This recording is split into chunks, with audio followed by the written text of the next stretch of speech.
আসসালামু আলাইকুম। Hello everyone. আজকের সেশনে আমরা AWS EC2 user data and EBS volume নিয়ে ল্যাব দেখব। বিফোর দ্যাট আমরা AWS EC2 user data and EBS volume নিয়ে একটু ডিসকাস করে নিই। তো আমি যদি খুব ব্রিফলি ডিসক্রাইব করি what is EC2 user data. EC2 user data allow you to automatic the initial setup of your EC2 instance when first launch।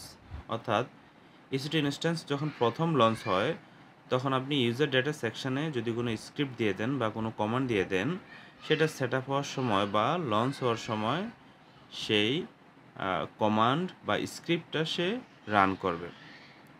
So it's a powerful way to run a script or shell or cloud init without manually log in. অর্থাৎ আপনি EC2 ready হওয়ার আগে, EC2 log in করার আগেই সে init অবস্থায় আপনি তাকে আসলে স্ক্রিপ্ট বা কোনো কমান্ড দিয়ে দিতে পারেন, যেটা আসলে সে রান করবে।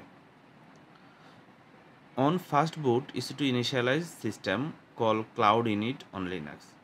সো ফার্স্ট বুটে EC2 এই ক্লাউড ইনিটটা যখন সে ইনিশিয়ালাইজ করে, অটোমেটিকলি তখন সে ইউজার ডেটা সেকশনটা রিড করে এবং সেখানে যদি কোনো ইনস্ট্রাকশন পেয়ে থাকে সেটা সে এক্সিকিউট করে।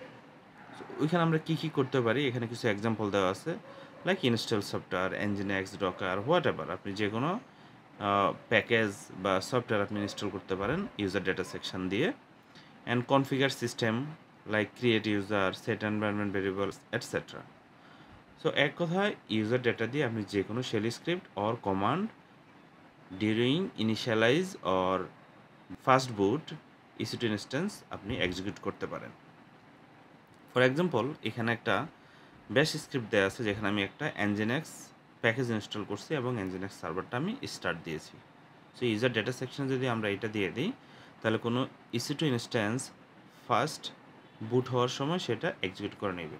আপনি যদি রিস্টার্ট দেন, সেকেন্ড বুটে কিন্তু সেটা আর এক্সিকিউট করবে না। This is only for first boot. এবার আসি EBS ভলিউম। আমরা আমাদের EC2 ইনস্ট্যান্সে রুট ভলিউমের বাইরে যখন আমাদের এক্সটার্নাল ভলিউম প্রয়োজন হয়, তখন আমরা এই EBS থেকে অ্যাকচুয়ালি ব্লক স্টোরেজ নিয়ে আমাদের EC2তে কানেক্ট করি বা মাউন্ট করি, দেন আমরা সেটা ইউজ করি।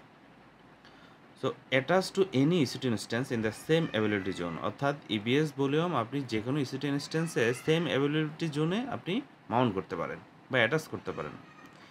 Use for application data, log or database storage, what ever. আপনি যে কোনো কাজে এটা ইউজ করতে পারেন।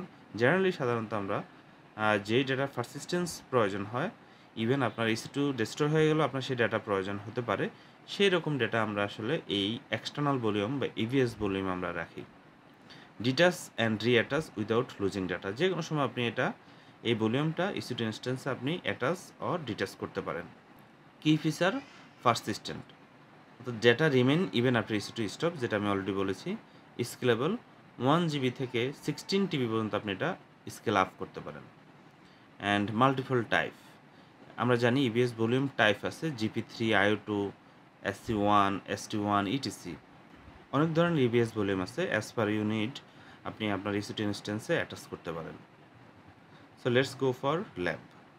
আমরা এখন EC2 ইনস্ট্যান্স লঞ্চ করব উইথ ইউজার ডেটা সেকশন।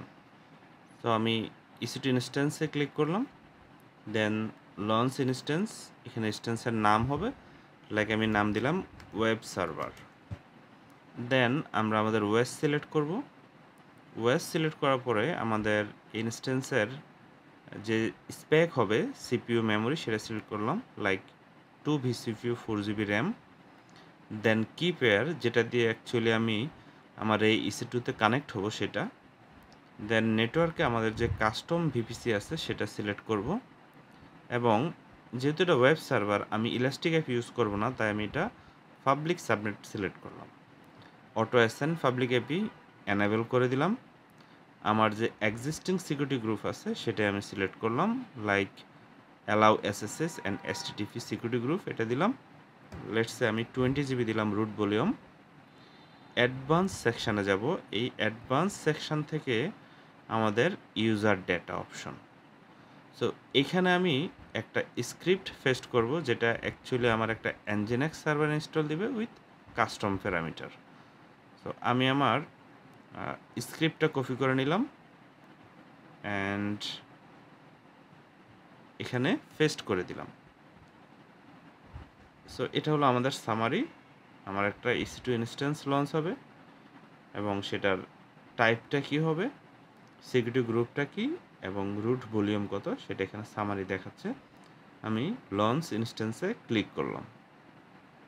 আমি যদি ইনস্ট্যান্স আইডিতে ক্লিক করি তাহলে দেখতে পাবো এখানে একটা পাবলিক আইপি অ্যাড্রেস চলে এসেছে, যেটাতে অ্যাকচুয়ালি আমি হিট করলে আমার সেই ইনিট স্ক্রিপ্টটা দেখতে পাবো। ওয়েলকাম এনজিনিক্সের পরিবর্তে আমরা একটু কাস্টম একটা এনজিনিক্সের ফেজ দেখতে পারবো। সো আমি আইপিটা কপি করে নিলাম। আমি যদি অনলি রানিং ইনস্ট্যান্স দেই তাহলে আমি দেখতে পাবো এটা এখন ইনিশিয়ালাইজ অবস্থা আছে।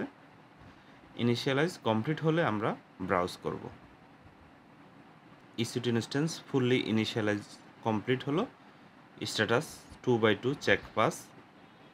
অ্যান্ড আমরা যদি এখন ইনস্ট্যান্স আইডিতে ক্লিক করি, এখানে যে পাবলিক আইপিটা আছে সেটা আমি নিয়ে নিলাম এবং আমি যদি ব্রাউজ করি দেখেন ওয়েলকাম এনজিনিক্সের পরিবর্তে আমি একটা কাস্টম ওয়েলকাম দেখতে পাচ্ছি। Welcome to EC2 instance. আমার হোস্ট আইপি যেটা, আমার ইনস্ট্যান্সের আইপি যেটা সেটা দেখাচ্ছে। এটাই ছিল আমার ইউজার ডেটা সেকশনের স্ক্রিপ্ট। ওকে, এবার আমরা আমাদের এই EC2 ইনস্ট্যান্সে একটা EVS ভলিউম অ্যাটাচ করব। সো EVS ভলিউমের একটা ফ্রি কন্ডিশন হলো আপনার সেম অ্যাভেলেবিলিটি জোনে হতে হবে, অর্থাৎ আপনার EC2 ইনস্ট্যান্সটা যেই জোনে আছে আপনার EVS ভলিউমটা সেই জোনেই ক্রিয়েট করতে হবে, আদারওয়াইজ আপনি অ্যাটাচ করতে পারবেন না। সো আমরা যদি একটু দেখে নেই এটার নেটওয়ার্কিংটা, আমরা দেখতে পাচ্ছি এটা AP সাউথ ইস্ট 1C, অর্থাৎ আমাদের EVS ভলিউমটা এই জোনেই ক্রিয়েট করতে হবে। সো আমি এখান থেকে ইলাস্টিক ভলিউমে চলে আসব, দেন ক্রিয়েট ভলিউম। এখানে ডিজার্ট সাইজ লাইক আমি 50 GB দিলাম। IOPS 3000 is okay. And availability zone আমাদের আসলে এটা ছিল AP সাউথ ইস্ট 1C, আমার এই জোনে আমার EC2টা। সো আমি এটা সিলেক্ট করলাম অ্যান্ড ক্রিয়েট ভলিউম। আমি যদি রিফ্রেশ করি দেখতে পাবো 50 GB একটা ভলিউম ক্রিয়েট হয়ে গেল। আপনি চাইলে এখানে নাম দিতে পারেন, লাইক ওয়েব সার্ভার ভলিউম আমি নাম দিলাম। অ্যান্ড এই ভলিউম আইডিতে যখন ক্লিক করব এখানে অ্যাকশন থেকে অ্যাটাচ ভলিউম দেখতে পাবো। এখানে আপনি কোন EC2-র সাথে এটা অ্যাটাচ করবেন সেটা আপনি সিলেক্ট করবেন। যেটা আমার ওয়েব সার্ভার যেই EC2 আছে তার সাথে আমি অ্যাটাচ করব, আমি এটা সিলেক্ট করলাম। এখানে ডিভাইস নেম, এই যে অ্যাটাচ ভলিউমটা সেটা নেম কি হবে। সো আমি একটু সাধারণত শেষের দিকে দেওয়ার চেষ্টা করি, ডেপ SDF এটা দিলাম, দেন অ্যাটাচ ভলিউম। এখানে যদি আমি এবার এই ভলিউমটা দেখি, এখানে আমি দেখতে পাবো ইন ইউজ এবং অ্যাটাচ আইডি, এখানে কার সাথে এটা অ্যাটাচ সেটা দেখতে পাবো। আমি এবার আমার EC2 ইনস্ট্যান্সে লগ ইন করবো, দেন এই ভলিউমটা আমরা ফরম্যাট করব অ্যান্ড মাউন্ট করব। সো কানেক্টে যদি যাই, এটা হলো আমাদের SSH কানেকশন কমান্ড, সেটা আমি কপি করে নিলাম। টার্মিনালে যাই, আমার ডাউনলোডে আমার ফ্যাম ফাইলটা আছে, আমি ইয়েস দিলাম। এটা কিন্তু আমি কানেক্ট হয়ে গেলাম, আমার যেই EC2 ইনস্ট্যান্স তার সাথে আমি কানেক্ট হয়ে গেলাম। আমি যদি আমার ভলিউমটা দেখতে চাই এক্সটার্নাল ভলিউমটা, তাহলে আমি sudo lsblk কমান্ডটা দিব। সো আমরা দেখতে পাচ্ছি আমাদের যেই 50 GB এক্সটার্নাল ভলিউমটা EVS ভলিউমটা সেটা XVDF নামে আসছে। প্রথমে আমরা এটা ফরম্যাট করব, দেন মাউন্ট করব। সো ফরম্যাট করার জন্য আমরা ইউজ করব sudo mkfs -t অর্থাৎ টাইপ ext4 হবে, দেন আমাদের যে ডিস্ক সেটা, আমাদের ডিস্ক হলো dev/xbdf, এটা হলো আমাদের ডিস্ক। এন্টার দিলাম, আমাদের ডিস্কটা ফরম্যাট হয়ে গেল। এবার আমরা একটা ডিরেক্টরি তৈরি করব যার সাথে আসলে আমরা এই যে 50 GB ডিস্কটা সেটা মাউন্ট করব। লেটস সে আমি খুব ইজি এক্সাম্পল দেখাচ্ছি, একটা ডেটা নামে একটা ডিরেক্টরি ক্রিয়েট করব, সেই ডেটা ডিরেক্টরিতে আমি এই 50 GB ডিস্কটা মাউন্ট করব। তো sudo mkdir/data, এই ডেটা ডিরেক্টরিতে আমরা আমাদের যেই 50 জিবি ডিস্কটা, এই ডিস্কটা আমরা মাউন্ট করব। মাউন্ট করার কমান্ডটা হলো sudo mount দেন ড্যাব এক্স বিডিএফ, অর্থাৎ আপনার এই যে ডিস্কটা সেটা কোথায় মাউন্ট করবেন, স্ল্যাশ ডেটাতে, আমরা যেটা একটু আগে ক্রিয়েট করেছি এই যে স্ল্যাশ ডেটা ডিরেক্টরি, সেখানে আমরা মাউন্ট করব। ওকে, মাউন্ট হয়ে গেছে। আমরা যদি চেক করি sudo mount স্পেস এ, আমরা দেখতে পাচ্ছি মাউন্টে কোনো ইস্যু নাই। এবং এবার আমরা যদি sudo du space minus hs slash data দেখি, এখানে 20K অর্থাৎ কোনো ফাইলে নাই, কিন্তু df space minus hs slash data যদি দেই তাহলে দেখতে পাচ্ছি এটা 50 জিবির একটা ডিস্ক, যেটা আমরা EVS ভলিউম এখানে অ্যাটাচ করেছি। এখন এই যে মাউন্ট করলাম শুধু মাউন্ট কমান্ড দিয়ে, এটা কিন্তু টেম্পোরারি মাউন্ট। fs ট্যাবে এন্ট্রি দেওয়া ছাড়া এই মাউন্ট কখনো পার্মানেন্ট মাউন্ট হবে না। যদি কখনো আপনার EC2 ইনস্ট্যান্স রিবুট নেয় তাহলে কিন্তু এই মাউন্ট পয়েন্টার থাকবে না। সো সেফ সাইডে থাকার জন্য আমরা এই মাউন্ট পয়েন্টটা আমরা fs ট্যাবে এন্ট্রি দিয়ে নিব, যাতে আমার EC2 ইনস্ট্যান্স রিবুট নিলেও আমার এই ভলিউম অ্যাটাচড অবস্থা থাকে। সো আমরা যদি fs ট্যাবে ঢুকি, sudo vim etc fs ট্যাবে যাব, এখানে আমরা অন্যান্য ভলিউম দেখতে পাচ্ছি।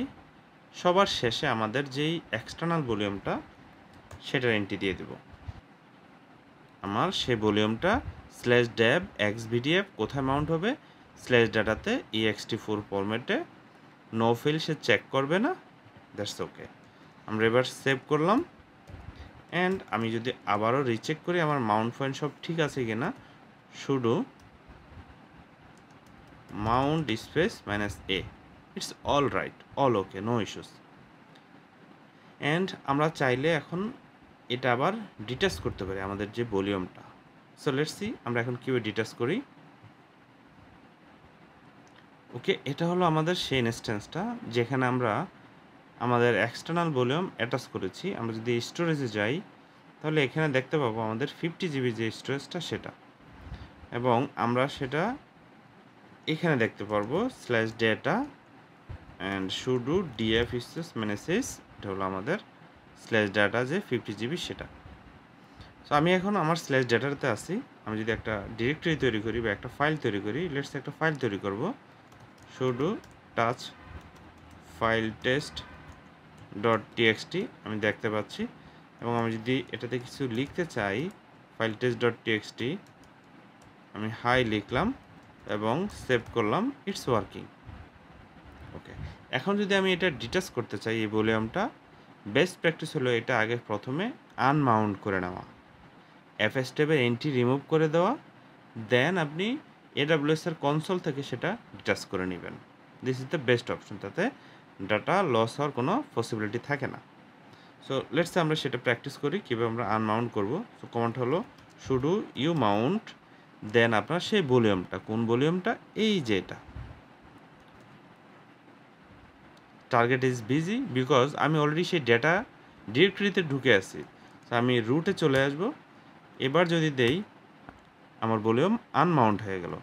আমি যদি এবার একটু দেখি and sudo df space minus H, দেখতে পাচ্ছেন আমার সেই স্ল্যাশ ডেটা ডিরেক্টরিতে আমার এক্সটার্নাল ভলিউমটা মাউন্ট করা নাই। দেন আমাদের fs ট্যাবের ভলিউম এন্ট্রিটা আমরা কমেন্ট অথবা রিমুভ করে দিব। সো আমি fs ট্যাবে গেলাম, এটা আমি কমেন্ট আউট করে দিতে পারি হ্যাশ দিয়ে, অথবা ডিলিট করে দিতে পারি। লেটস সে আমি কমেন্ট আউট করে দিলাম অ্যান্ড সেভ করলাম, ইটস ওকে নাও।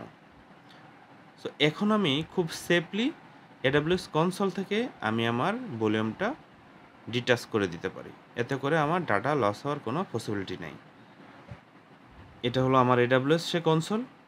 আমরা কনসোল থেকে ভলিউমে যাব, ভলিউম থেকে আমাদের সেই 50 জিবি ভলিউম, সেই ভলিউমে ক্লিক করব অ্যান্ড এখানে অ্যাকশন দেখতে পাবো detach volume. So detach volume detach. এবার যদি এগেন আমরা ভলিউমে যাই এবং এই ভলিউমে দেখি এই ভলিউমটা দেখবো, এবার আমরা এটা অ্যাভেলেবেল, অর্থাৎ এটা অন্য কোনো EC2 ইনস্ট্যান্সে অ্যাটাচ করার জন্য available, and this is not attach. এখানে দেখেন অ্যাটাচ রিসোর্স, এটা কারোর সাথেই নাই। আমরা প্রথম যখন দেখেছিলাম তখন কিন্তু এখানে আমাদের যে EC2 ইনস্ট্যান্সের সাথে অ্যাটাচ ছিল সেটার আইডি দেখিয়েছিল। So that's all about today. আমরা আজকে EC2 ইনস্ট্যান্সের ইউজার ডেটা সেকশন দেখলাম। EC2 ইনস্ট্যান্সে কীভাবে আমরা EBS ভলিউম অর্থাৎ আমাদের ডেটা ভলিউম বা এক্সটার্নাল ভলিউম কীভাবে মাউন্ট করতে পারি, কীভাবে ফরম্যাট করতে পারি, কীভাবে সেটা ইউজ করতে পারি সেটা দেখলাম। অ্যান্ড আমরা ডিটাচ করেও সেই ভলিউমটা দেখলাম।